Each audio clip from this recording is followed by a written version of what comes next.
So you're arguing to me that with all what this is legitimately 4 and 5 with another one pending in Wayne County and he's still using, you're saying it doesn't show to me that he's a danger to the community? I think if he was driving, Assistant Public Defender Ben Denowith on behalf of Mr. Barnhart, who stands to my right. Would you state your name for the record, please? Philip Barnhart. What are we doing? Your Honor, Mr. Barnhart is prepared to waive his exams. I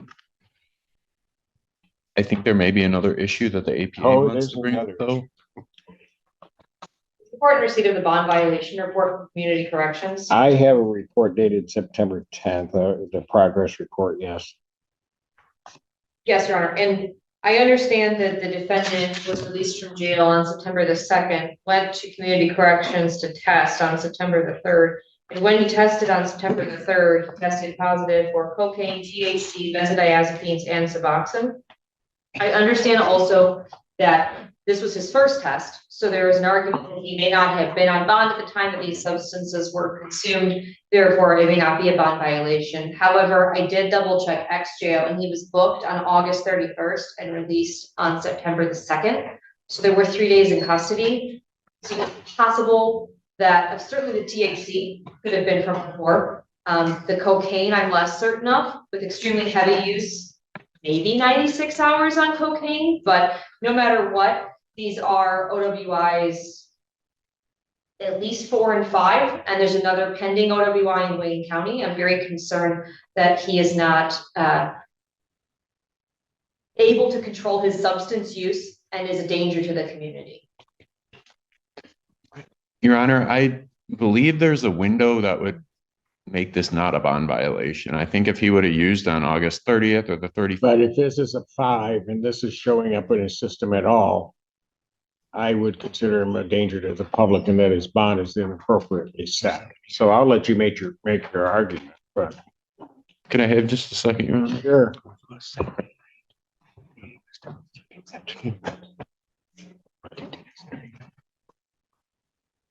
So, yeah, I just think there's possibilities that he's not used after being arrested. And those, What? I mean, cocaine could stay in his system for up to a week if there's heavy use. So the failure. Let's say, well, I don't know, a week, but let's say I agree with you regarding that. Then his bond, and this is what I'm saying to you, then his bond on these operating while intoxicated, since I have 2 in front of me and there's another one in Wayne County, then I think that his bond in these cases is inappropriately set. And what I mean by that is that I clearly have these 2 cases. There's the other one in Wayne County. He's got priors and he's still using. I think I'm fine. I think that's all factually true, Your Honor. Or he's at least not passing the test. Would the court be willing to have him test today? Would he come back clean? Yes, sir. But here's again my problem, counsel. My problem is really the danger to the community. Because I have an incident that occurred in February of 23. This other one occurred in July of 2023 or 23. He's got a pending Wayne County one. He's got prior ones and he's still using. So I don't know that he should be out because at some point luck's going to run out. He's going to get behind the wheel and he's going to take somebody out. I don't have a vehicle. Your Honor, I don't believe he's driving. The test certainly indicates use. Look, drunk driving is absolutely dangerous, but there's no dispute. I think if he's using drugs in his own home, I don't believe that's a danger to the community that rises to the level of him needing to be incarcerated. I think he can remain out if he fails a test. That would be a bond violation at this point because he has been on bond since I think that would be the 29th, 28th or 29th. So if he fails the test at this point, that would conclusively prove use while on bond. And I think absolutely the court at that point would have undeniable jurisdiction to revoke his bond. I would say that I don't believe the information in front of the court at this point proves he's actually a danger to the community. So you're arguing to me that with all, this is legitimately 4 and 5, with another one pending in Wayne County, and he's still using, you're saying it doesn't show to me that he's a danger to the community? I think if he was driving, I wouldn't absolutely not even argue that, no question. I think him failing those tests, and we don't have a pattern or anything like that. You know, we don't know if this is a one-time slip up. We don't know if he's used while he was on bond. I think the court could allow him to test today, and that would solve the problem. May I respond? Right. I would wholeheartedly disagree that there's no pattern. I think that the defendant having 3 previous convictions for OWI in 2002, 2004, and 2016, a 2023 Wayne County case, a 2023 Washtenaw County case, and a 2024 Washtenaw County case is absolutely a pattern.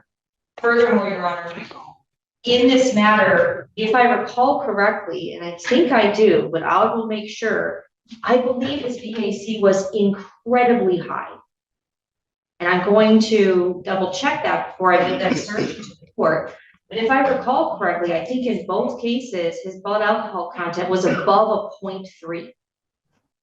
That's correct, Your Honor. So we are not, if this isn't a pattern, I don't know what a pattern is.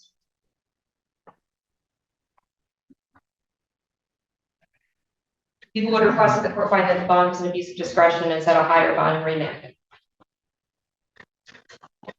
I just don't think the circumstances have changed since the bond was set, because and I know the court could disagree, but we don't believe there's evidence he's used since the bond was set by the magistrate, at least conclusive evidence. There, you know, it's up in the air as far as he failed the test. You keep arguing the use. The argument is, even if I give you that, the argument is I don't know that he should be out. Any use, given his record, and he's out on basically a PR, I think is an abuse of discretion. Now, if you want to argue that with me, certainly I will hear you. Okay. I think it would not be abuse of discretion because of the length of time that has passed. So, you know, we're already into August 2025. The positive test, we can't really deny it, but what we can say is he's not driving far. So the extreme danger to the community that comes with intoxicated driving is not present. Obviously, there's some danger to the community in hard drug use, but I believe it's less. I believe it can be managed with restrictions such as continued testing. If he fails again, you know, he's obviously used while on bond. The court could do that. I think the court could order increased testing. You could put him on 3 times a week. I think he was on 1 time a week. I mean, the court could order testing every day if the court felt that necessary. There's a lot of options other than just incarcerating him.